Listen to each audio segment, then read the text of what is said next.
우선 성경 말씀 좀 먼저 한번 보도록 하겠습니다. 야고보서 1장 2절에서 4절 말씀입니다. 같이 한번 봉독할까요? 시작. 내 형제들아, 너희가 여러 가지 시험을 만나거든 온전히 기쁘게 여기라. 이는 너의 믿음의 시련이 인내를 만들어내는 줄 알았습니다. 인내는 온전히 이루라. 이는 너희 온전하고 구비하여 부정이 없게 하려 하심이라. 네. 세계적으로 세상적으로 환경과 조건을 보면은 도저히 아무것도 할 수 없고 아무것도 이룰 수 없는 사람이라 하더라도 하나님께서 함께 하시면은 능히 이루지 못할 일이 없음을 저는 믿습니다. 제가 이 자리에 서기까지는 사랑하는 아내, 작은 어머니, 고모, 그리고 저희 교회 목사님과 사모님, 많은 지인들의 기도로 인해서 수많은 고난과 역경을 이겨낼 수 있었으며 하나님께서 예정하신 계획 안에서 회복시켜 주시고 축복해 주신 은혜임을 저는 확신합니다. 우리의 삶 속에는 꿈과 비전, 그리고 고난과 역경은 항상 함께 존재하는 것 같습니다. 누구나 과거의 기억 속에 좋았던 일과 슬펐던 일들이 함께 있을 것인데 때로는 그 기억들이 살면서 삶의 경험으로 자신을 발전시키기도 하고 또는 깊은 상처로 남아있어서 새로운 인생을 방해하며 평생을 어두운 삶을 살기도 할 것입니다. 저는 특별한 삶을 살아왔습니다. 저도 한때는 잘 나갔던 일간신문사 기자 아들로 태어난 행복도 있었습니다. 그러나 태어나자마자 부모님의 이혼으로 불행이 시작됩니다. 두 분의 이혼으로 어두운 삶을 살 때마다 부모에 대한 원망과 한이 뼈에 사무치기도 했습니다. 저에게 네 분의 어머니가 있어요. 저를 낳아준 생모, 젖을 먹여주는 고모, 그 다음에 저를 초등학교 5학년 때까지 키워주시고 신앙의 기초를 심어주는 작은 어머니, 그리고 새어머니가 있습니다. 아버지의 재혼과 행패에 못 이겨서 나를 두고 형만 데리고 어머니가 떠나면서 나는 고아로서 시골에서 고모의 젖을 먹고 자라게 됩니다. 얼마 후에 고모마저도 저를 두고 떠나면서 막 시집온 작은 어머니의 밑에서 살던 중에 작은 아버지마저 생활이 어려워집니다. 그래서 아버지 집에 처음 가게 됩니다. 그때가 초등학교 5학년 때였는데요. 아버지 쪽은 이미 배다른 동생이 3명이나 있었습니다. 가서 보니까 아버지는 직장을 이미 잃은 상태였고 먹을 쌀이 없을 정도로 매우 가난했습니다. 이런 상황에서 새어머니 입장에서 보면 내 자식이 굶는데 남의 자식 밥 주는 것 그렇게 즐거운 일은 아니었을 것입니다. 더구나 아버지는 며칠에 한 번씩 집에 들어옵니다. 들어오면은 부부싸움으로 집안이 쑥대밭이 되고 그 화풀이가 꼭 마지막에 저한테 돌아옵니다. 매일 거의 한 3일에 한 번씩은 내맞는 게 일과였습니다. 전날 밤도 실컷 얻어맞고 아침에 학교를 가는데 서름이 복받쳐서 눈물이 나서 못 참겠더군요. 이복 동생들 앞에서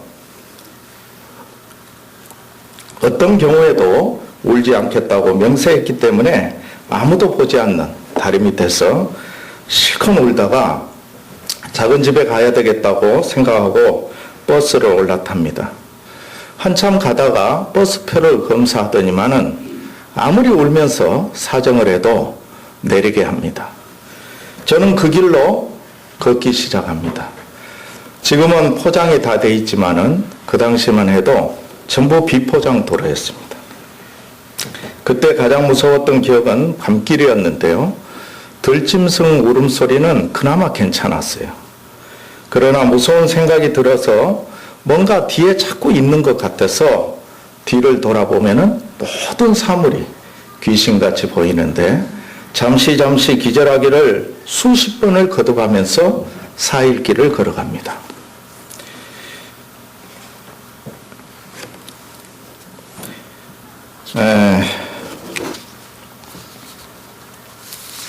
그러나 사랑하는 작은어머니를 만나는 그런 기쁨보다는 무서운 매질만 기다리고 있습니다. 사정을 모르는 작은아버지는 도시에서 살라고 보냈는데 그냥 돌아왔다고 부엌에 가둬놓고 사정없이 때립니다. 이때 작은어머니는 아무것도 할 수 없는 자신을 돌아보면서 하나님께 기도를 했다고 합니다. 우리 집안에 처음으로 복음을 들고 시집 오신 우리 작은어머니는 그 순간에 그렇게 자기가 무기력한 그런 사람인 줄 깨달았다라고 합니다. 작은아버지가 잠든 사이에 저를 부엌에서 꺼내주시면서 너는 이 집안에서 살다가 맞아 죽겠으니까 외갓집이 잘 산다고 하니까 외갓집을 찾아가라고 보내주셨습니다. 그러나 얼마나 가난했던지 차비를 주지를 않습니다. 저는 뒷걸음을 치면서 작은어머니를 바라보면서 한없이 울면서 걸어갔습니다. 여러분, 진정으로 사랑하는 가족과 헤어지는 그런 고통을 아십니까? 정말 고통스럽습니다.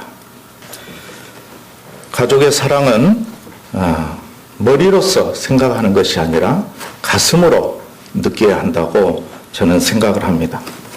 묻고 물어서 외갓집 대문에 들어섰는데 할아버지 한 분이 저를 보시고 꼬마 거지가 여기 왔으니까 밥 좀 줘서 보내라고 큰 소리를 칩니다.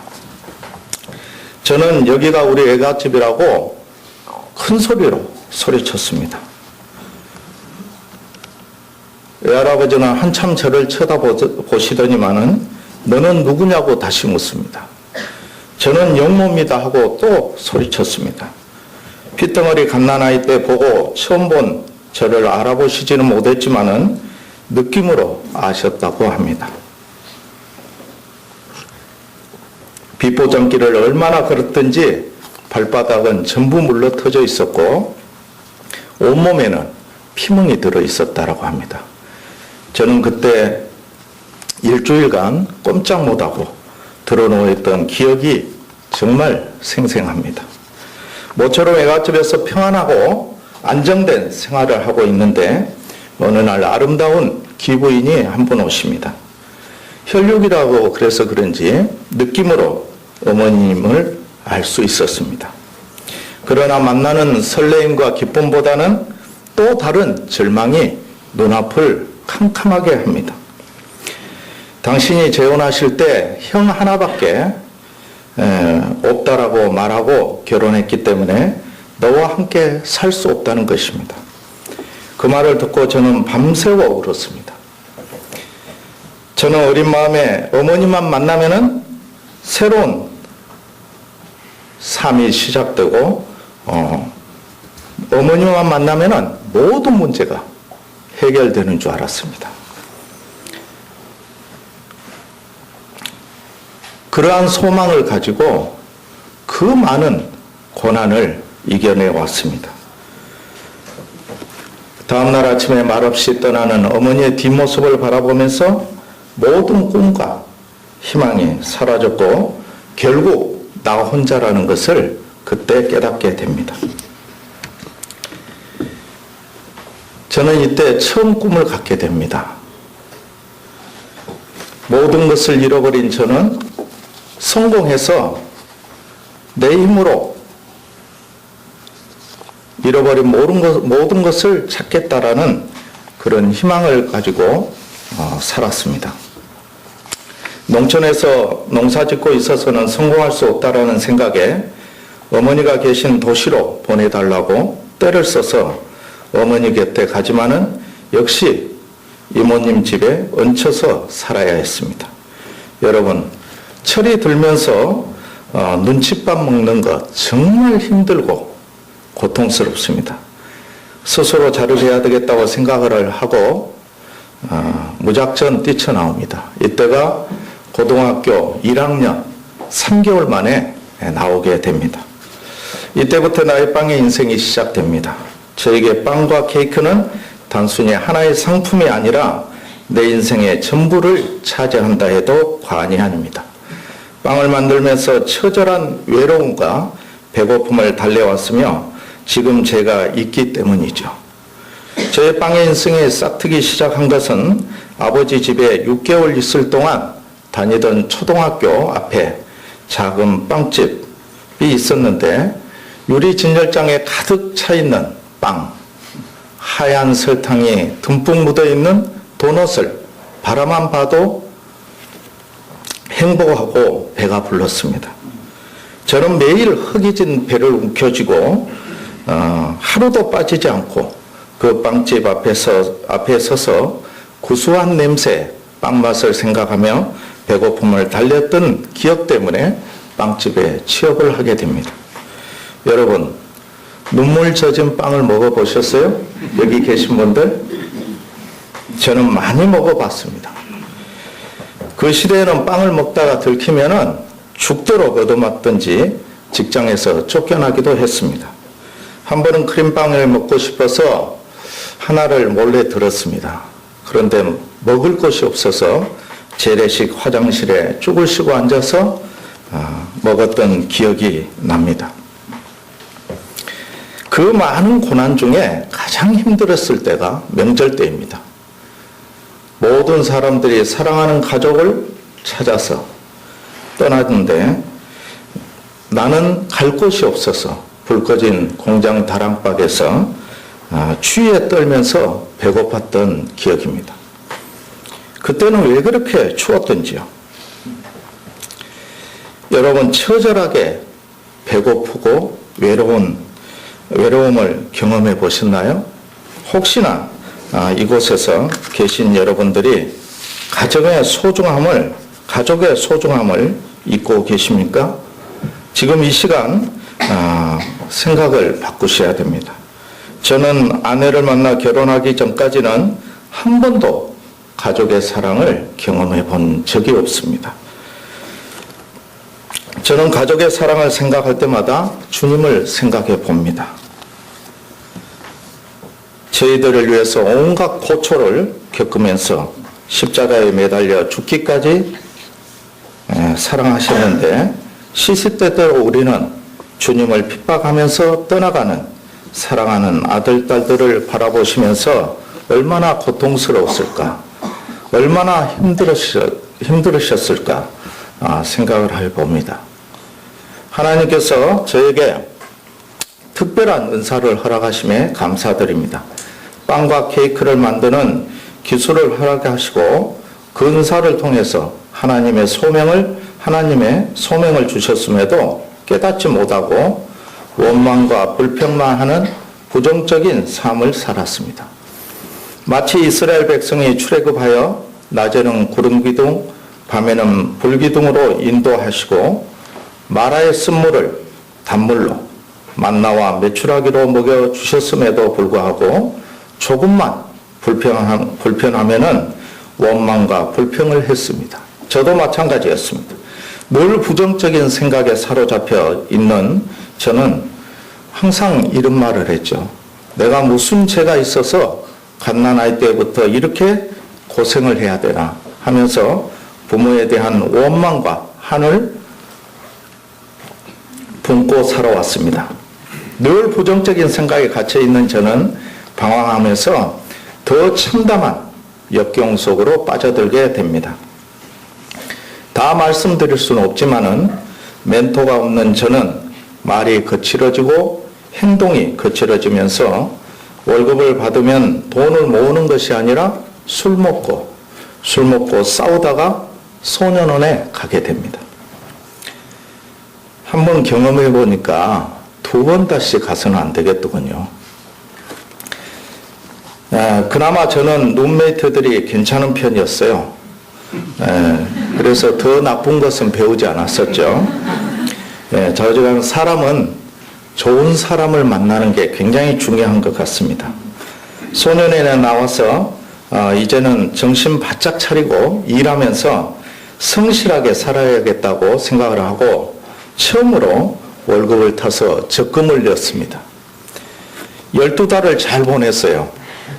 적금을 탈 때 되니까 폐결핵에 걸려서 쫓겨납니다. 폐결핵에 걸렸다라는 소문 때문에 취업은 안 되고 갈 곳이 없어서 하숙집에서 지내는데 돈은 다 떨어져 가고 병은 악화되어 가는 절망과 좌절 속에 술 먹고 죽으려고 해도 하나님께서 주신 생명을 마음대로 되지 않았습니다.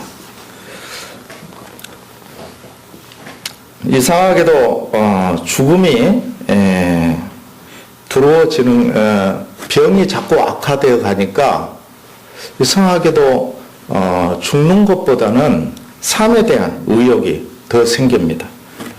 저에게는 더 이상 견딜 수 없어서 어머니에게 연락을 하게 됩니다. 그때까지 저라는 아들이 있다라는 것을 숨기고 계셨기 때문에 어머니께서 마련해 준 절에서 처절한 투병 생활을 하게 됩니다. 그 당시에 국산 결핵약이 제대로 개발되지 않아서 미군 부대에서 나온 약을 먹고 완치는 되지만 그 이후에 위장병 때문에 결혼할 때까지 엄청난 고생을 합니다. 그 당시에 체중이 제가 50kg, 55kg 정도밖에 나가지 않았습니다. 한번 결핵이 걸렸다라는 소문이 나니까 대구에서 취업이 안 돼서 할 수 없이 서울에 올라오게 됩니다. 서울에 올라와서 열심히 일하는 중에 군 입대 통지서를 받고 또 한 번 좌절을 하게 됩니다. 그 당시에는 군 복무 기간이 3년이었기 때문에 모든 제과제빵 기술을 새로 배워야 한다는 강박관념 때문입니다. 가뜩이나 자존심이 강하고 남에게 지기 싫어하는 성격 때문에 쉽게 용납이 되지 않았습니다. 좌절과 낙담을 하며 군 생활을 하던 중에 우연히 표지도 없는 책 한 권을 읽게 되면서 그동안에 잊고 있던 나의 꿈을 되찾게 됩니다. 환경과 재해 때문에 실패만 거듭하다가 달리는 기차에 뛰어들어서 죽으려고 언덕 위에서 앉아 기차를 기다리는 동안에 모든 것을 체념하니 개선책이 떠오르더라는 그런 내용으로서 첫 번째는 최악의 경우를 생각해라. 두 번째는 최악의 경우를 받아들일 마음의 준비를 해라. 세 번째는 최악의 경우를 개선하라는 내용이었습니다. 나중에 알고 보니까 데일 카네기의 행복론 중에 걱정으로부터 자유라는 대목이었습니다. 저는 이 글을 읽고 제 자신을 되돌아보는 계기가 됐고 그때부터 술, 담배를 모두 끊었습니다. 보통 군에 가면 다 술, 담배를 군에서 배우죠. 저는 군에 가서 술, 담배를 모두 끊었습니다. 그동안에 잊고 있던 꿈을 되찾게 되면서 한없이 눈물을 흘리며 후회하고 꿈을 실현하기 위해 최선의 노력을 다했습니다. 한 손에는 쌀이대, 한 손에는 조각돌을 들고 이 손놀림에 감각을 잊지 않으려고 보초 서는 시간 내내 장미꽃 짜는 연습을 흉내내면서 지냈습니다. 그동안에 하지 못한 공부를 하기 위해서 닥치는 대로 책을 읽었습니다. 또한 제가 제빵에 관련된 모든 책을 읽어서 전문 지식을 습득하는데 정성을 기울였습니다.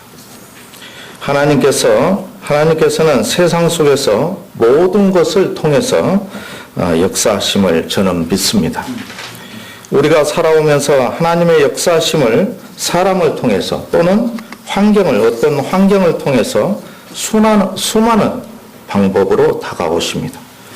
하나님께서는 저를 환경과 책을 통해 회복시켜 주시고 변화시켜 주신 것입니다. 이유 있는 고난과 역경이라 하더라도 오래 참는 것은 쉽지가 않습니다. 정말 힘듭니다. 더구나 저와 같이 이유를 모르는 고난은 더욱더 힘듭니다. 그럼에도 불구하고 주님께서는 오래 참는 자에게 복이 있다고 말씀하십니다. 언제까지 참아야 합니까? 인내를 갖고 때가 찰 때까지 기다리라고 말씀하십니다. 하나님의 큰 축복을 받은 사람들은 한결같이 오래 참는 사람들이었습니다. 하나님의 깊은 뜻이 있는 고난 뒤에는 큰 상급이 있음을 저는 확신합니다.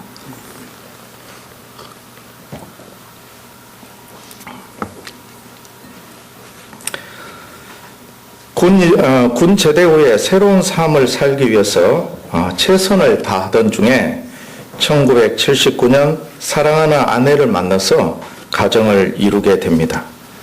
50만 원짜리 단칸 사글세방을 얻어서 결혼을 했습니다. 저희 부부는 돈이 없어서 신혼여행을 가지 못했습니다. 첫날 밤을 사글세방에서 보내면서 사랑하는 아내에게 결혼 기념일은 평생을 내가 여행을 같이 가겠다라는 약속을 하면서 행복한 첫날 밤을 보냅니다. 그 약속을 지켰겠습니까? 못 지켰겠어요? 네. 제가 생각하기에는 거의 지켰습니다. 저희 부부는 억척 같은 생활을 했습니다. 집에서는 한 달에 3만 원으로 생활을 했습니다. 저는 버스표 2장만 들고 출근했습니다. 생활비를 아끼려고 직장에서 모든 식사를 해결을 다 했습니다. 저희 제가 쪽은 식사 제공을 다 해줍니다. 주일날 한 끼만 가족과 함께 먹으면서 전략을 해왔습니다. 결혼 3년 후에 드디어 하나님께서 예비하신 사업을 허락하십니다. 원래 김용모 과자점 서초 본점은 저희 친구가 운영하던 빵집이었습니다. 우연히 친구를 돕게 됩니다. 제가 노는 날에 친구가 오픈을 하게 돼서 밤새워서 제품을 만들어서 그 다음날 오픈하게 도와줍니다. 그 이후에 제가 인수 맡을 때까지 지속적으로 기술 지도를 해줬던 인연으로 그 제과점을 인수를 하게 됩니다. 인수한 내용은 그 친구의 형제간의 불화로 인해서 제과점을 할 수가 없었습니다. 여러분, 저는 세상적인 측면에서 억척같이 살아왔습니다. 지금 여러분 앞에서 간증하지만은 실제적인 삶은 더욱더 처절했습니다. 저는 제가 하고 있는 일과 내 인생에 대한 분명한 목표를 가지고 살았습니다. 그 목표한 것들이 다 이루어졌다고 저는 생각합니다. 저의 노력과 진념 그리고 그 집중력으로 이루어졌다고 생각을 했고, 저의 부족한 부분들을 채우기 위해서 기술, 지식, 인격 또는 경영의 기법과 지혜를 배우기 위해서 새로 나온 경영 서적, 기술 서적, 그리고 괜찮다란 강의는 빠뜨리지 않고 찾아다니면서 듣고 보고 배우고 실천해 왔습니다. 세상적인 명예욕 때문에 남에게 단 한마디도 싫은 소리도 인정하지 않았습니다. 완벽하게 인정받고 싶어서 내 자신이 실수하는 것조차도 용납하지 않았습니다. 참기 어려운 처절한 외로움과 가난 때문에 성공해야 했고, 그동안의 고생을 보상받기 위해서라도 완벽한 삶을 사는 모습을 보여주고 싶어서 피나는 노력을 해왔습니다. 이렇게 살았으니까 우리 그 아내인 채권사와 아이들이 얼마나 정말 힘들었겠어요. 그죠? 성격도 까다롭죠. 그러니까 엄청나게 힘들었을 것입니다. 전지전능하신 하나님께서는 저희 부부를 그 모양 그대로 두지 않으셨습니다. 하루에 잠을 2시간, 많게는 3시간밖에 자지 않으면서 일하다 보니까 성격이 날카로워지면서 부부싸움도 자주 하게 됩니다. 둘째 아들은 생명의 위협을 느낄 정도로, 위험을 느낄 정도로 큰 화상을 입는 등 많은 문제가 생깁니다. 저희 부부는 매우 힘들었죠. 이렇게 힘든 상황에서 하나님께서는 저희들을 당신의 몸된 교회로 부르셨던 것입니다. 사업은 잘 됐지만은 무언가 채워지지 않는 마음, 기쁨이 없는 생활, 불안함 등 때문에 불현듯이 주일날 교회를 나가서 하나님의 말씀을 듣고 쉬는 것이 어떨까라는 생각이 들었습니다. 저희 직업은 다른 사람들이 즐거울 때 바쁜 직업입니다. 특히 주일날 더 바쁘거든요. 그럼에도 왠지 모르게 항상 마음 한 곳에는 늘 고민이 생기기 시작합니다. 저는 그때는 몰랐지만은 고민하게 만드신 이도 주님께서 간섭하시기 때문이라는 것을 알게 되었습니다. 저희 아내는 대대로 불교를 믿는 집안에서 태어나고 자라온 아내였기 때문에 선뜻 교회에 가자는 말을 할 수가 없었습니다. 벼르고 벼르다가 아내에게 어렵게 말을 꺼냈습니다. 그런데 아무 거부 반응 없이 좋다고 했습니다. 조금은 정말 당황스러웠어요. 그렇지만 고마운 마음이 앞섰습니다. 나중에 알고 보니까 하나님께서 이미 저희 교회 권사님들을 보내셔서 아내를 전도하여서 마음문을 활짝 열어놓았습니다. 처음 저의 생각은 그냥 주일날 좋은 말씀 듣고 편안하게 하루를 쉬는 것이 본래의 목적이었습니다. 그런데 아내는 처음 교회를 다니면서도 하나님의 말씀은 무조건 순종하고 실천하는 것입니다. 빚이 많아서 힘드는데 첫 매상은 아침에 첫 손님이 와서 생기는 매상은 모두 첫 열매라고 하면서 매일 차곡차곡 모아서 주일날 하나님께 드립니다. 11조도 나도 몰래 꼬박꼬박 하나님께 드립니다. 솔직히 말하면 제가 빨리 빚을 갚아야 한다라는 마음이 앞서서 아까워하니까 몰래 11조를 드리는 것입니다. 때에 따라서는 직원들이 없어서 바쁜데 교회 간다고 심통을 부리죠. 심한 부부싸움 할 때 하고 나서 주일날 목사님 말씀이 부부관계에 대한 말씀을 하시면은 아내가 목사님한테 일로 바친 것 같아서 심통을 부립니다. 나의 마음과 귀가 열리지 않아서 듣지 못하면서도 목사님 말씀이 빨라서 들리지 않는다고 이 교회 저 교회를 3개월 동안 기웃거리면서 방황하다가 회개하고 다시 본교회로 돌아갔던 일 등 그런 저의 모습을 주님께서 보시고 얼마나 미워했겠어요. 그죠? 얼마나 마음 아프실겠어요. 그러나 인자하시고 인내하시는 하나님께서 기다려 주시더군요. 그렇게 심통을 부렸는데도 모든 일들이 되어지는 것을 보면은 주님께서 약속하신 말씀대로 되어갑니다. 때로는 무서운 생각이 들기도 했습니다. 하나님께서 택하시고 약속의 말씀을 주시면서 그대로 순종하는 자에게는 축복하신다고 하심이 있음을 믿습니다. 한 신실한 믿음의 사람이 가정과 일터에 있을 때 그 가정과 일터가 구원받고 축복을 누릴 것입니다. 우리 가정의 일터에서 누가 신실했나요? 저희 아내가 신실했습니다. 여러분, 세상 속에서 고난과 고통이 있을 때 여러분들은 어디를 바라보십니까? 어떻게 하세요? 저는 살아계신 하나님을 바라봅니다. 6평짜리 김용모 과자점을 오픈한 지 8개월 만에 가장 가까운 선배가 200m도 안 되는 곳에서 저희 점포보다 5배가 큰 점포를 오픈합니다.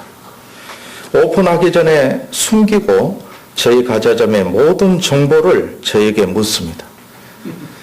저는 평소에 도움을 줬던 선배였기에 아무것도 모르고 솔직하게 모든 말을 해줍니다. 인간적인 배신감 때문에 너무 힘들었습니다. 그리고 저희들은 망하는 줄 알았어요. 모든 사람들이 망한다고 했습니다. 가까운 친구들도 떠났습니다. 저희들이 망한다라고 생각을 하고. 이럴 때 여러분들은 세상적인 논리로 해결하세요? 자신의 지혜를 의지하십니까? 저희 부부는 주님께 매달렸습니다. 해답은 사람의 지혜에 있는 것이 아니라 하나님의 말씀 안에 있는 것을 저는 믿습니다.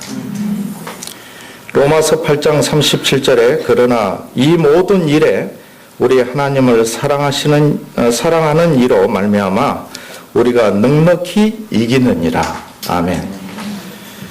하나님의 자녀인 우리는 이미 이긴 싸움, 승리가 약속된 싸움을 싸우는 것입니다.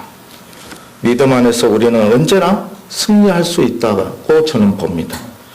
여러분께서도 주님과 함께 승리하는 복을 누리시기를 바랍니다.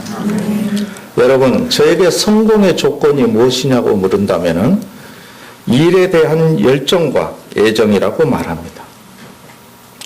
일에 대한 열정과 애정은 어떠한 고난과 역경 속에서도 자신이 하고 있는 일을 지탱해주는 큰 힘이 되고 지치고 힘들 때 다시 일어설 수 있는 용기를 줍니다. 하고 싶은 일을 즐겁게 열심히 했더니 성공은 저절로 따라왔다라는 표현이 있듯이 즐겁게 일하며 살아갈 수 있다는 것, 그 자체가 정말 행복합니다. 제가 40년 이상 한 일을 하면서 수많은 역경을 이겨낼 수 있었던 것은 바로 일에 대한 열정이었기 때문입니다. 따라서 저는 빵 만드는 일을 내 자신을 표현하는 수단이라고 생각합니다. 잘못 만들어진 빵을 보면은 화가 납니다. 창피스러워집니다. 반대로 잘 만들어진 빵을 보면은 기쁨이 생기고 희열이 느껴집니다.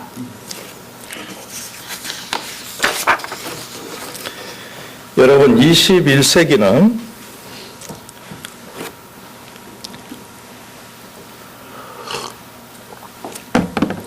현대사회는 한 가지만 잘해도 성공할 수 있는 시대에 살고 있습니다. 저만 보더라도 빵 만드는 최고의 기술을 갖추니까 세계 곳곳에서 투자하겠다는 문의가 쇄도합니다. 따라서 현대사회는 학력을 넘어서 능력 중심 사회로 대이동을 하고 있습니다. 무슨 일을 하느냐가 중요한 것이 아니라 어떤 비전을 가지고 일하느냐가 매우 중요합니다. 21세기에는 유망 직업이 따로 없다라고 말합니다. 그만큼 변화의 속도가 빠르기 때문이겠죠. 직업도 마찬가지입니다. 어떤 직업이 유망할 것이라고 예측하고 쫓아가다 보면은 어느 순간에 인기 없는 사양산업으로 변합니다. 그럼 어떤 직업이 유망할까요? 자신의 열정을 드러낼 수 있는 일, 그 일을 통해서 기쁨을 누릴 수 있어야 합니다. 또한 자신 스스로가 감동할 수 있는 일, 기쁨과 소망이 넘치는 일, 그런 일을 하는 사람들이 이 세상을 이끌어갈 것입니다. 저는 모든 삶을 몸으로 부딪히면서 처절하게 배워왔습니다. 저는 학교도 많이 다니지 않았습니다. 특별하게 공부한 적도 없습니다. 그러나 이 세상의 삶의 현장이 학습장이라고 생각을 하고 살아왔습니다. 좋은 거는 좋은 것대로, 나쁜 거는 나쁜 것대로 배워왔습니다. 저는 믿는 사람으로서 세상 속에 살지만은 세상 속에 속해 있지 않는 삶을 살기 위해서 몇 가지에 늘 마음에 새겨두고 살아왔습니다. 첫 번째는 실력을 갖춰야 되는 것이라고 봅니다. 전문성을 갖추기는 정말 쉽지가 않습니다. 저 같으면 최고의 기술을 갖추는데 정말 어렵습니다. 고강도의 인내와 노력을 통해서 경륜을 쌓아가는데 최선의 노력을 다했습니다. 비즈니스 작가로 세계적으로 유명한 멜콤 그레드 웰의 아웃라이어라는 책에서 1만 시간의 법칙이라는 내용이 있습니다. 운동선수든 예능인이든 예술인이든 기술자든 제빵사든 세계 최고가 되기까지는 1만 시간의 노력이 절대적이다라고 말합니다. 10년을 갈고 닦아야 한다는 뜻이죠. 저같이 명장이 되기 위해서는 3, 40년의 절대적인 노력이 필요합니다. 일반적으로 영리하고 똑똑한 사람이 최고가 될 것이라고 생각합니다. 그러나 최고가 되기 위한 첫 번째 조건은 쉼없는 노력입니다. 아무것도 할 수 없을 것 같은 상황에서도 밤낮을 가리지 않고 끊임없이 노력하다 보니까 어느 순간에 최고가 되어 있었습니다. 다음은 다양한 지식 습득입니다. 창의적이고 독창적인 사람이 되기 위해서는 다양한 지식 습득이 필요하다고 생각하면서 살아왔습니다. 특히 저같이 한 분야만 고집하는 사람들, 자기 분야의 지식만 고집하다 보면은 편협한 사람이 될 수 있다고 생각해 왔습니다. 지혜로운 것도 매우 중요하겠죠. 다음은 인격을 갖추는 것입니다. 저희 기능인들을 대부분 보면은 쟁이라고 이야기를 합니다. 계급사회에서는 쟁이가 가장 낮은 계급이었죠. 왜 그랬을까요? 이 인격을 갖추지 못했기 때문입니다. 믿는 사람으로서 예수님의 인격을 따라가면 되는데 교회에서의 모습과 세상 속에서의 모습이 다른 것 같아요. 저의 이야기입니다. 저의 이야기. 예. 아무튼 인격은 존중과 배려, 용서와 관용 없이는 형성되지 않는 것 같습니다. 성품이 좋아야 성공할 수도 있지만은 빵도 성품이 좋아야 잘 만듭니다. 이것도 제 이야기입니다. 성공이란 돈 버는 것이 아니라 무엇을 하든지 간에 스스로 잘할 수 있는 능력을 키우는 것이 먼저가 아닐까요? 어떤 어려움이 있어도 질긴 근성, 잡초 같은 끈기를 가지고 버텨왔습니다. 다음입니다. 인적 네트워크를 구축하는 것입니다. 21세기는 노하우 시대가 아니라 노웨이라고 했습니다. 각 분야가 세분화되어 가는데 더욱 전문화되어 가죠. 혼자서 다 잘할 수 없는 시대입니다. 예컨대 나는 빵 만드는데 더 많은 시간을 할애를 하고 다른 분야는 최고의 전문가를 알고 지내라는 것입니다. 알고 지내면서 서로 결과를 만들어가는 능력, 환경을 조성할 줄 아는 능력, 서로 기술과 지식이 다른 사람들끼리 연결고리를 만들어가는 연출가적인 능력, 이것이 바로 노웨이다는 것입니다. 혼자서 다 잘할 수 없는 것이겠죠. 다음입니다.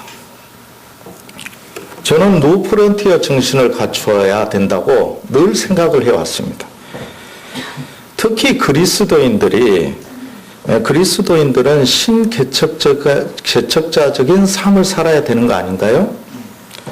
다른 사람들이 가지 말아야 할 길, 가지 않는 길을 가야 하는 소명이 있기 때문이 아닐까요? 세상에서 뛰어난 능력을 발휘하는 그리스도인을 하나님은 진정으로 원하실 것이라고 저는 생각을 합니다.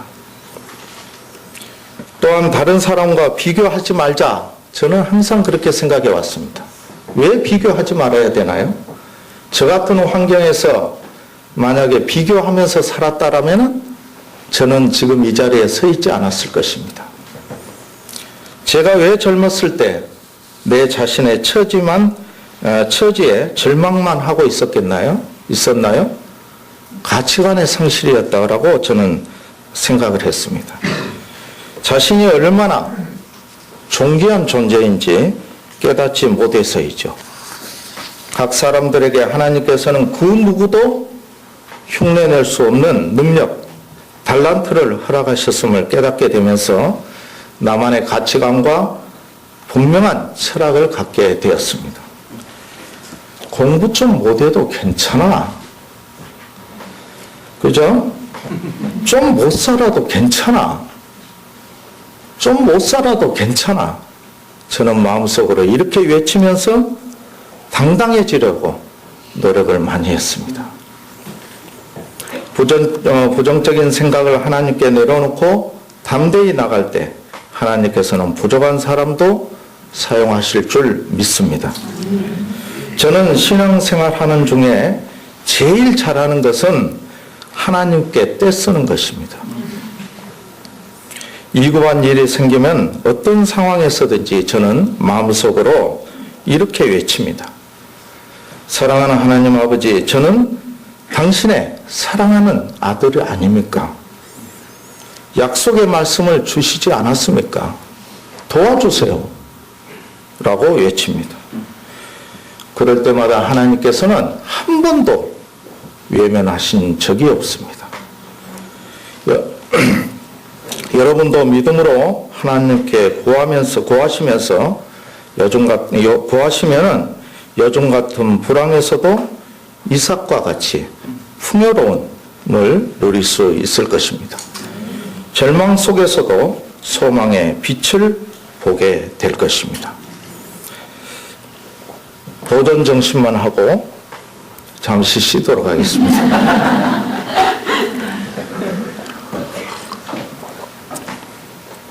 얼마 전에 유명 산악인이 모 그룹에서 강의를 하면서 이런 이야기를 했습니다. 이 세상에서 가장 아름다운 말은 도전이다. 라고 강조하면서 빙백에 72시간 매달려서 죽음과 사토를 벌였던 일, 때로는 동료들을 살리기 위해서 스스로 자신의 생명줄인 로프를 끊으면서 죽어가는 동료를 보면서 내적으로 강해져가는 자신의 모습을 볼 수 있었다라고 말합니다. 시련과 좌절, 고난과 역경을 통과해야만 위대해지는 것을 느꼈다라고 말합니다. 하나님께서도 용기 없는 사람을 사용하시기는 좀 그렇지 않겠어요? 그죠? 용기가 있어야 됩니다. 제가 프랑스에 연수를 갔습니다. 돌아오는 날에 호텔에서 잠을 자고 있는데 새벽 일찍이 일어나서 창문을 열었는데 고소한 빵 냄새, 정말 내가 맡아보지 못한 빵 냄새가 맡아집니다. 저는 그 빵 냄새를 따라서 조그마한 빵집을 찾아갔습니다. 저는 돌아오는 날 여행을 하고 돌아와야 되는데 여행을 포기하고 하루 정도로 거기 서서 워너 셰프, 그러니까 기술자를 한번 만나보려고 기다렸습니다. 나와주지를 않습니다. 85년이었습니다. 그때가.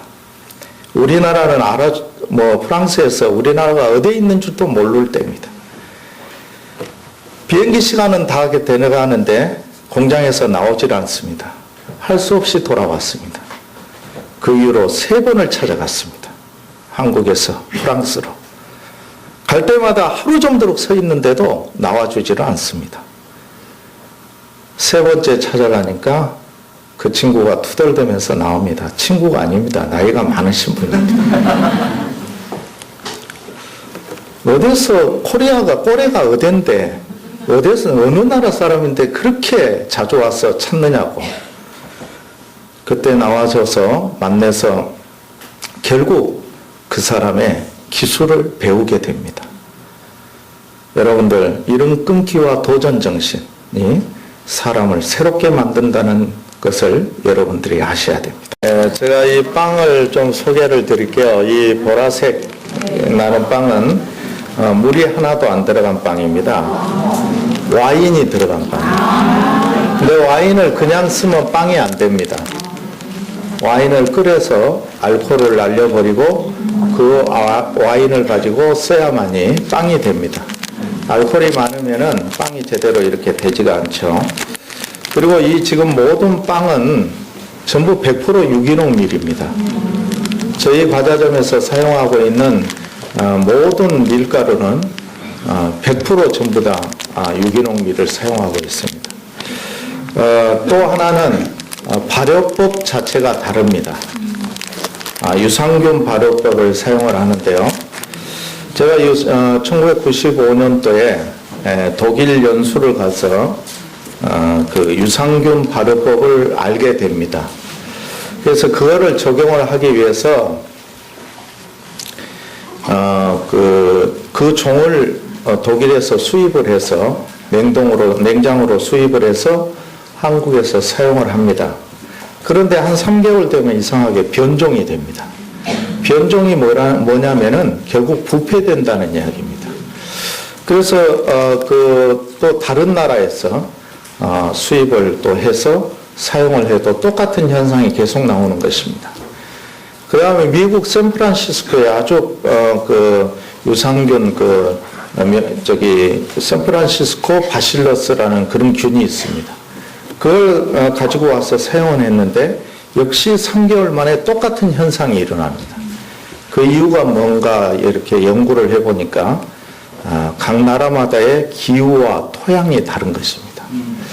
이 천연 발효라는 걸 간단하게 여러분들에게 설명을 드리면은 밀가루 속에 효모가 있습니다. 그러나 그 효모는 너무 약합니다. 그래서 밀가루하고 물을 반죽을 해서 그냥 상온에다가 둡니다. 그러면 지금 이 공기 중에는 수많은 미생물이 돌아다니고 있습니다. 이게 낙진을 하는 겁니다. 낙진을 해서 일주일 동안 계속 재반죽을 해서 그 상온에다 두다 보면은 산이 높아집니다. 그래서 일반적으로 인체에 유해한 균은 다 죽고 유산균만 남는 것입니다. 그걸 이용해서 빵을 하게 되는 거죠. 이런 관리는 정말 정성을 들이지 않으면 빵이 안 되는 것이죠. 그렇게 만들어서 그 유산균 발효법을 개발을 해서 만들기 때문에 나이 드신 분들이 빵을 드셔도 그렇게 이 밀가루 음식을 드시면은 보통 생목이 올라오죠. 그 다음에 속이 좀 터부러 갑니다. 왜 그러냐면은 그 이유도 좀 설명을 드리자면은 어른들이 우유를 그냥 먹으면은 어떻게 되죠? 설사를 하죠. 그 이유가 뭐냐면은 밀가루를 먹고 속이 터부러 하고 하는 똑같은 이유입니다. 어렸을 때부터 우유나 밀가루를 드시지 않는 분들은 우리 몸속에서 이걸 잘게 잘라줘야 되잖아요. 효소가 나와서 소화를 시켜주는 그런 효소가 우리한테 생성이 안 되기 때문에 그렇습니다. 어렸을 때부터 먹는 아이들은 괜찮습니다. 그렇기 때문에 요구르트를 먹잖아요. 우유를 드시고 나서 소화가 잘 되게 하기 위해서. 밀가루도 마찬가지입니다. 그런 역할을 하는 것이죠. 유산균 발효법을 쓰면은 밀가루 단백질이 변화가 옵니다. 소화가 잘 되게 하는, 또 풍미를 아주 좋게 해줍니다. 그런 것 때문에 어려운 과정을 거쳐서 빵을 만듭니다. 빵 이거 그냥 옛날 시골에서 개떡 만들다고 생각하지 마세요. 이거는 과학입니다. 미생물을 발효를 시키는 것입니다. 미생물을 관리하는 기술이에요. 요즘은 빵을 대충 그렇게 만들지 않습니다. 시작하겠습니다. 여러분들이 흔히 다음 넘겨주세요. 장인정신이라는 말을 많이 합니다. 한 분야에서 오래 종사했다고 근무했다고 해서 장인정신이 저절로 생기지 않습니다.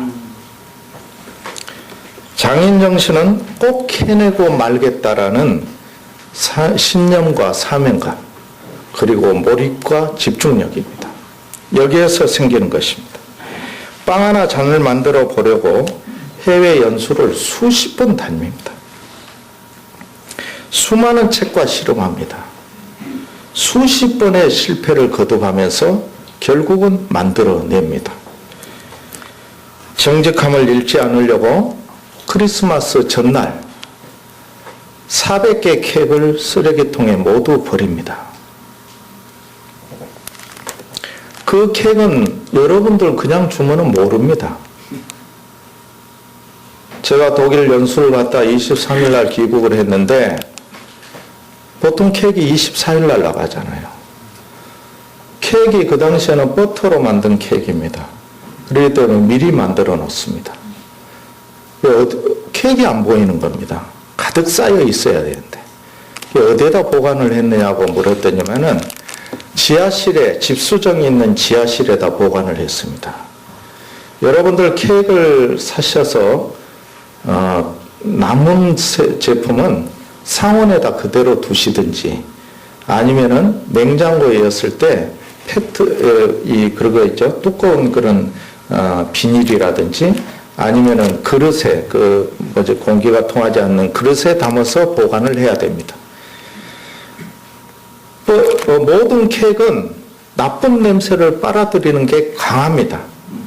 그래서 여러분들이 그 다음날 아침에 케이크 드시고 왜 이렇게 맛이 없어 하고 밖으로 오시는 분들이 있습니다. 그 나쁜 냄새를 빨아들여버리면 맛이 변해버립니다. 저는 그거를 알고 있었습니다. 그런데 집수정이 있는 지하실에다 보관을 한 거죠. 아무리 잘라서 아이들이 먹어봐도 자기들은 이상하지 않습니다. 저는 느낌이 옵니다. 그 400개를 그 다음날 400개를 팔아야 되는데 그 400개를 모두 쓰레기통에 버렸습니다. 그리고 밤새워서 다시 만들었습니다. 더 잘 된 거죠. 그죠? 더 신선한 빵을 팔 수 있었으니까. 저는 제과제빵 경력 40년이 넘었지만은 지금 이 순간까지도 돈을 벌겠다라는 생각으로 빵을 만들어 본 적이 없습니다.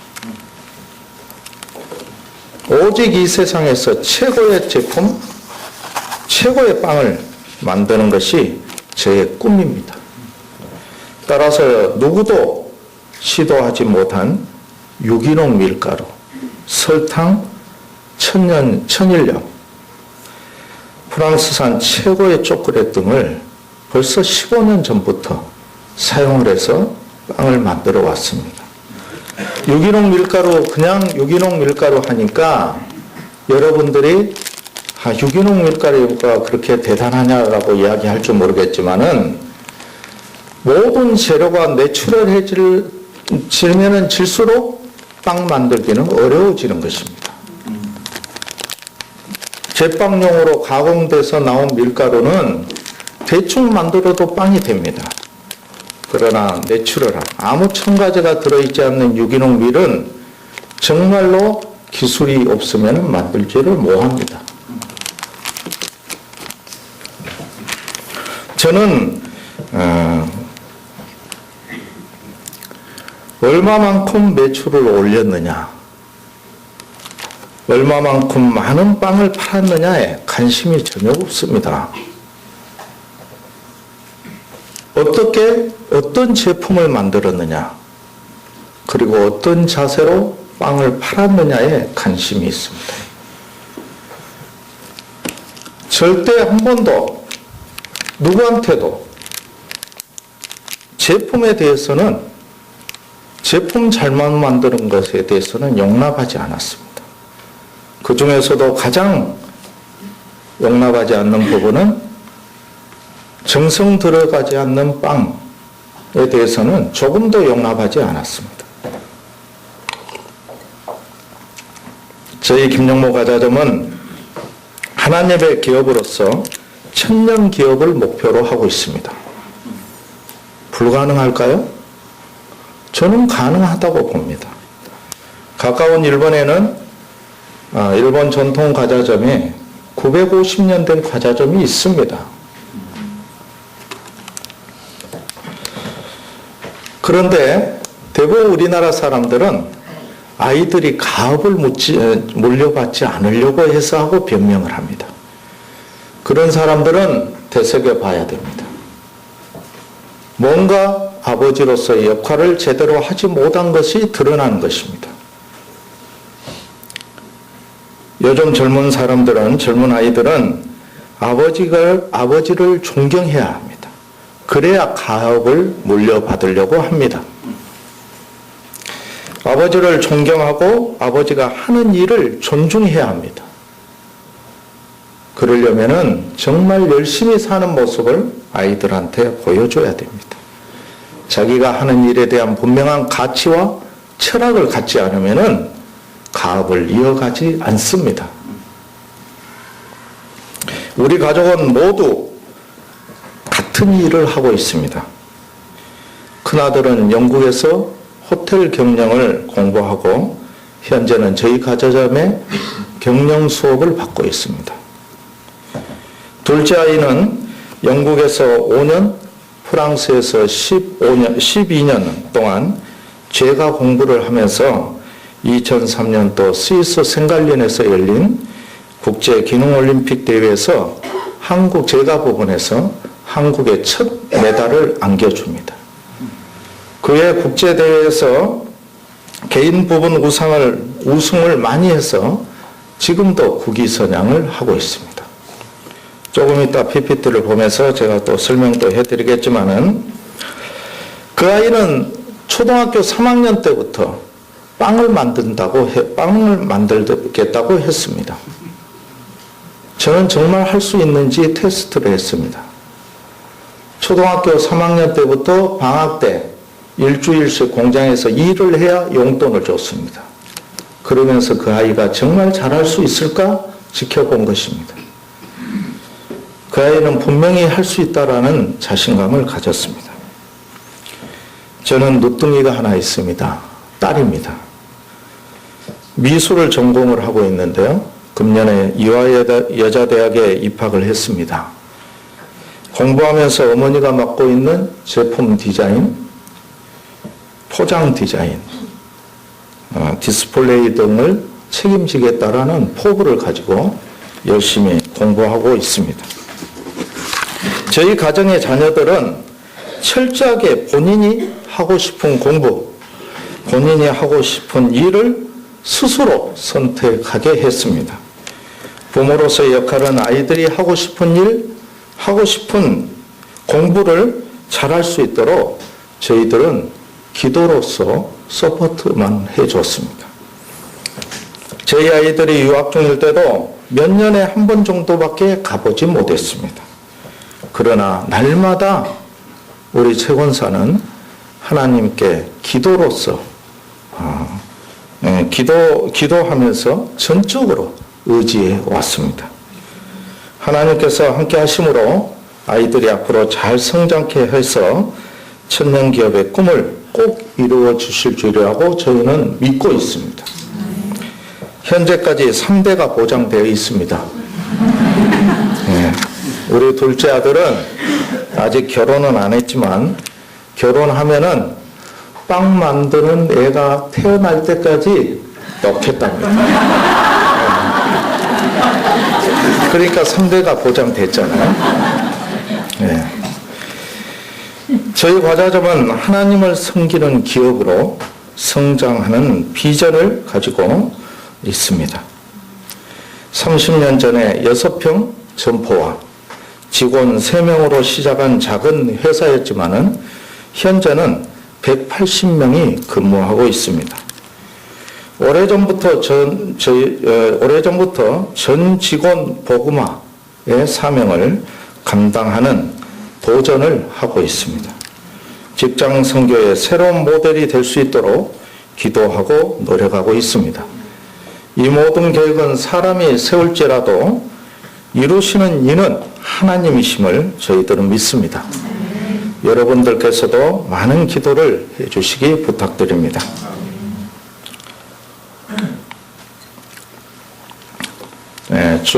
조엘 오스틴 목사님의 정말 좋은 말씀이 있어서 여러분에게 전하고 싶습니다. 제목은 당신은 일터에서 더 탁월해야 합니다. 왜 어떤 사람은 큰 축복을 받고 어떤 사람은 그럭저럭 살아갈까요?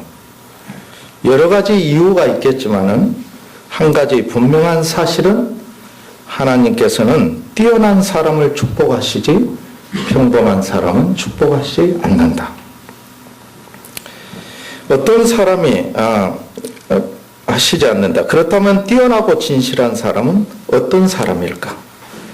다른 사람들보다도 더 열심히 올바른 일을 하는 사람. 그는 아무리 어려워도 한 번 뱉은 말을 끝까지 지키고 정시의 일터에 나타난다. 뛰어난 정신의 소유자는 일의 질뿐이 아니라 태도에서도 두드러진다. 오늘 온전한 삶을 살고 싶으면 뛰어나고 진실한 인생을 목표 삼아 남보다 조금은 더 열심히 일을 해야 한다. 예컨대 10분 전에 출근하고 10분 후에 퇴근하는 것이다. 대부분 사람들은 일터에 늦게 나와서 어스름거린다. 더 늦게 작업장에 도착한다. 그들은 잡담과 전화, 인터넷 등으로 하루를 보내면서 하나님은 왜 나는 복을 주지 않으세요라고 말한다. 답은 뻔하다. 하나님께서는 평범한 사람을 축복하지 않으신다. 우리는 남들과 똑같은 생활을 하면 안 된다. 우리는 탁월한 삶을 살도록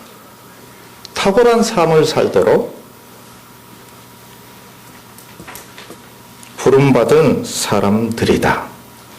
모든 사람이 정직을 내어 던지고 쉬운 길을 갈지라도 우리는 그런 분위기에 물들지 말자. 뛰어난 정신을 발휘하자. 우리를 보고 그들은 하나님 앞에 나온다. 조엘 오스틴 목사의 말씀입니다. 여러분, 20년 후에 여러분의 모습은 어떠시기를 바랍니까? 진정으로 어떤 모습이기를 바라십니까? 세상 속 하나님께서 기뻐하시는 모습으로 살아가기를 원하십니까? 그렇다면은 세상적인 두려움을 떨쳐버리고 실천하셔야 합니다. 대부분 사람들이 자기를 나타내기를 원합니다. 그러나 나를 버리고 자랑하지 말고 인정받으려고 애쓰지 말아야 합니다. 살아계신 하나님의 섭리에 따라 하나님 앞에 좀 더 진실되게 헌신하는 우리가 되어야 할 것입니다. PPT를 잠깐 보고 설명을 좀 드리도록 하겠습니다. 지금부터 제 자랑입니다. 제가 그동안에 출간한 책들입니다. 기술서적, 그 다음에 빵 굽는 CEO라는 에세이집을 냈습니다. 제가 보기에는 청년들은 한번 읽어볼 필요가 있습니다. 네. 지금 오늘 내가 이상하게 나 교회에서만 나오면은 처음에 왜 그래 긴장을 하는지 몰라요. 그래서 그 빵 굽는 CEO를 한번 사서 보시면은 그동안의 제 삶이 적나라하게 써져 있습니다. 다음은 모든 기술서적입니다. 그 다음은 지금 중국하고 그 전 영어권, 중화권하고 전 영어권에서도 모든 책이 팔리고 있습니다. 다음. 이렇게 국내외적으로 활동을 많이 하는데요.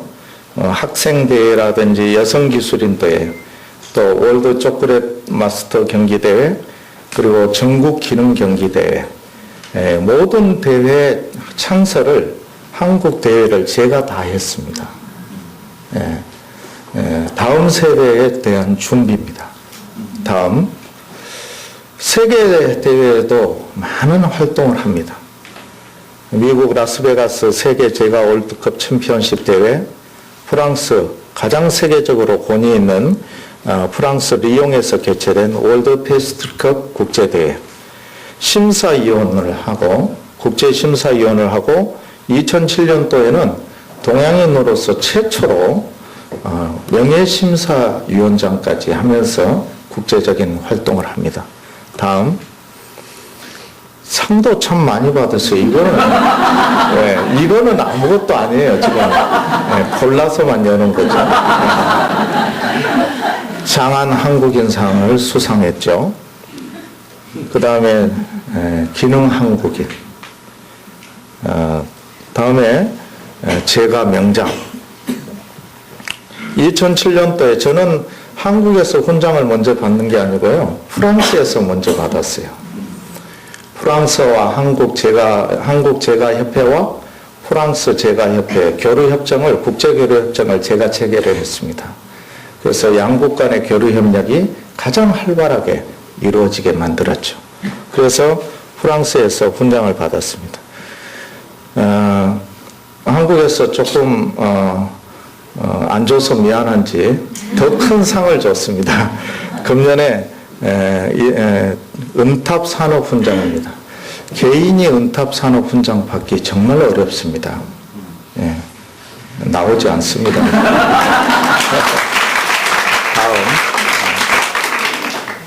다음. 금탑 산업 훈장은요, 삼성이나 LG나 이런 데만 받습니다.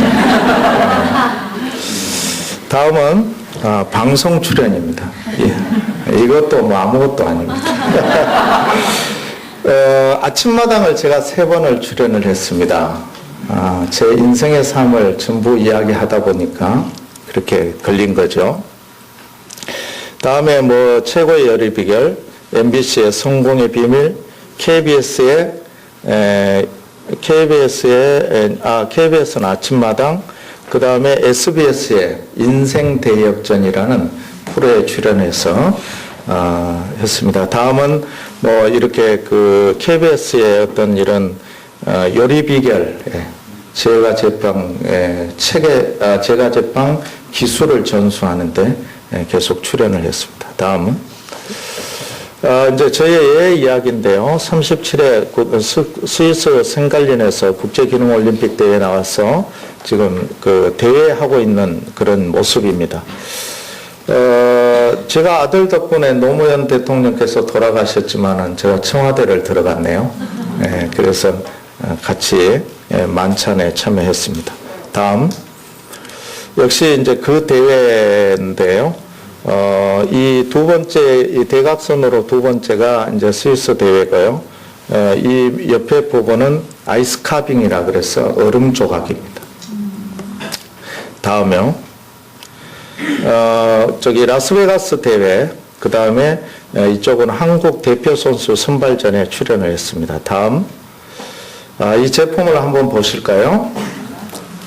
제일 이쪽 부분이 2003년도에 프랑스 월드 페스트컵 가장 권위 있는 대회에서 개인 부분 우승을 한 상인데요. 아이스 카빙, 얼음 조각입니다. 그 옆에 밑에 조그맣게 노랗게 보이는 게 아이스크림입니다. 그렇게 해서 심사를 했는데 개인 부분 우승을 했습니다. 2009년도 가운데 거는 100% 초콜릿입니다. 2009년 또 프랑스 월드 페스트컵 개인 부분 우승을 또 했습니다. 그 옆에 거는 여러분들 뭐같이 보여요? 설탕입니다.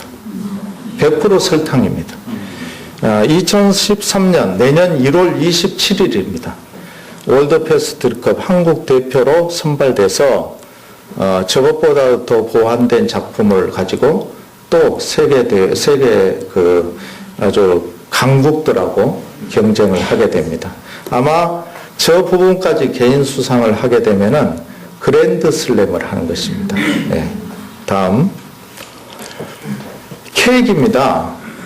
한국전력이 아랍에미레이트하고 저걸 했습니다. 그 원전 수주를 해서 축하 이제 파티를 하는데 한국에서 가장 큰 호텔, 가장 유명한 호텔에 가서 케이크를 만들어 달라고 했습니다. 그래서 자기들은 도저히 할 수 없다라고 해서 저희 과자점으로 온 겁니다. 직경 1.5m짜리입니다. 그 위에다가 여러분들 그 옆에 보면은 원전 모양이 있죠. 원전 모양.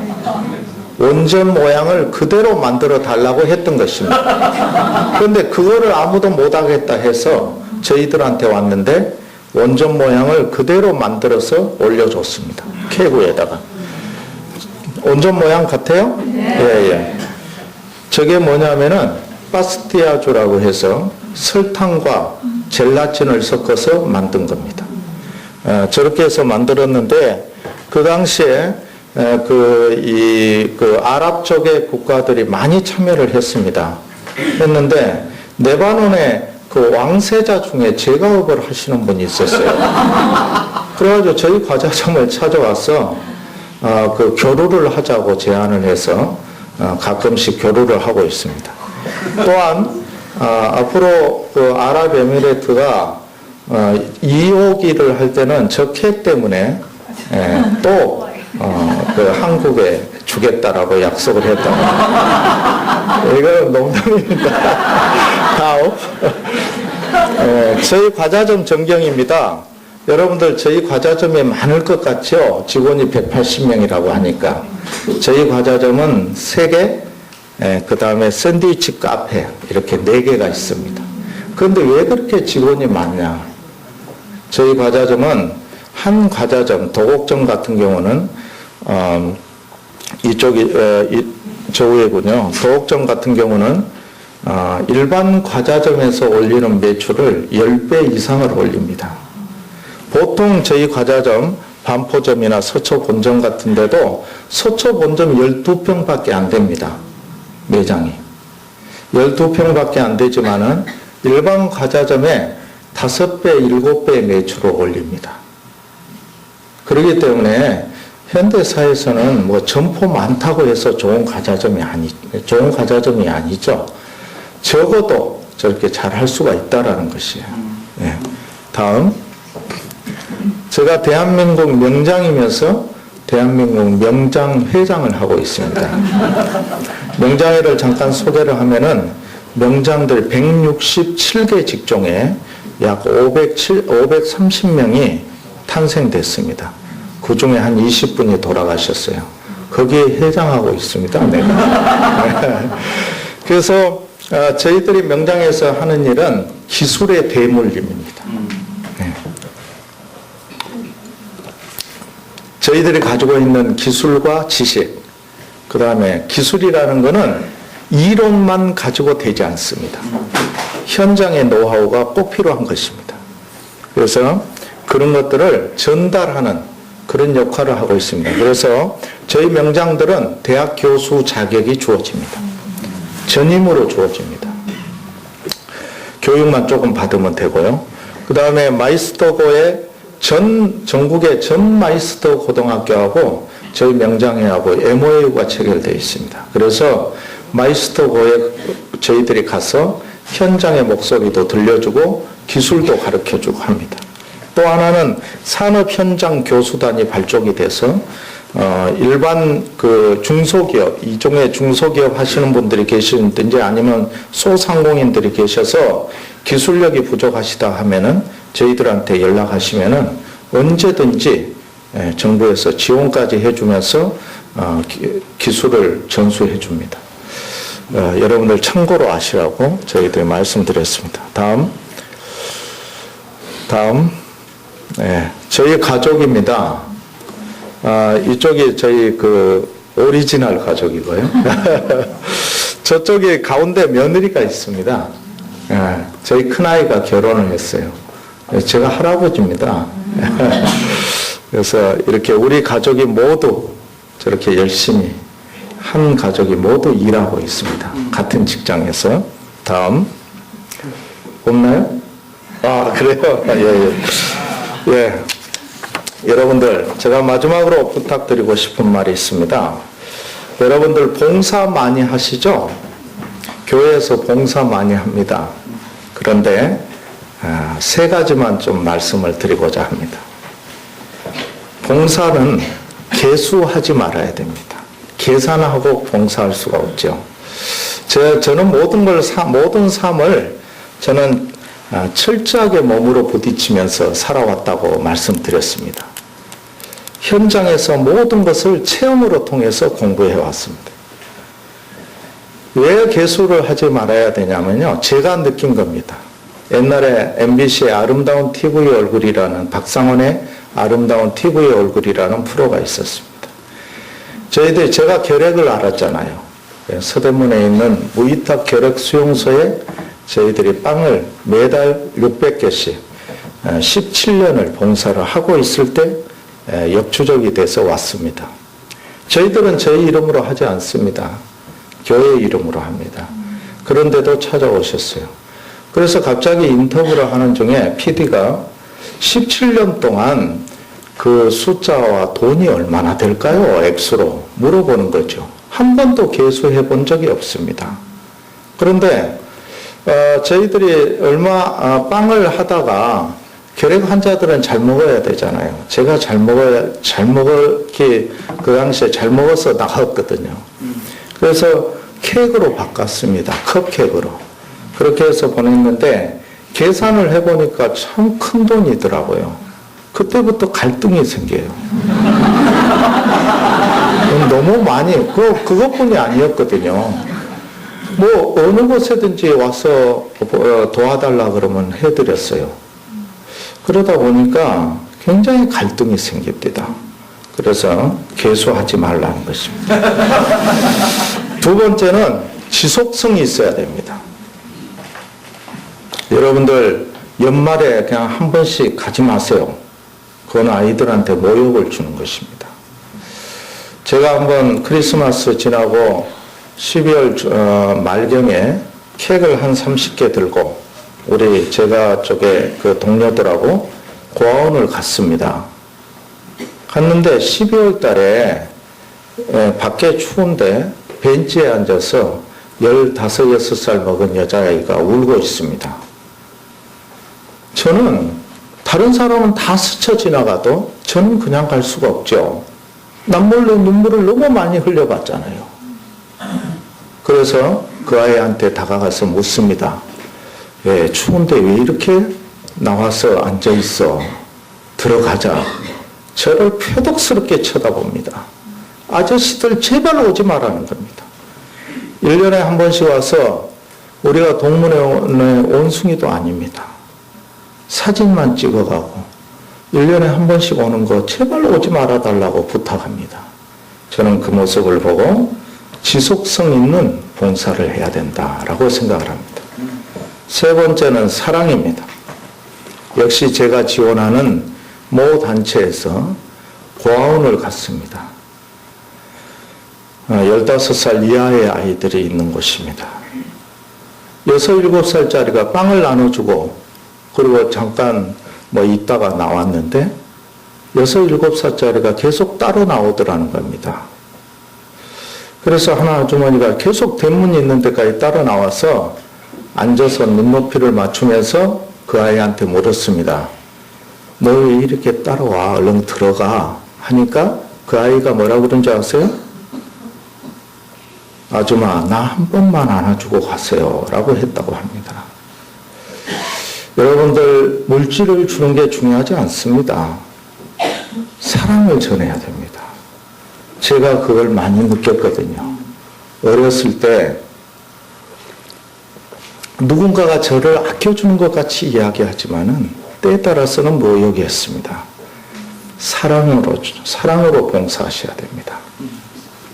이거를 여러분들 교회에서는 그런 사랑을 나누는 그런 여러분들이 되시기를 바랍니다. 제가 소개를 한 사람을 하고 싶습니다. 저희 최은정 권사가 저희 아내가 와 있어요. 한번 잠깐 일어나서 예.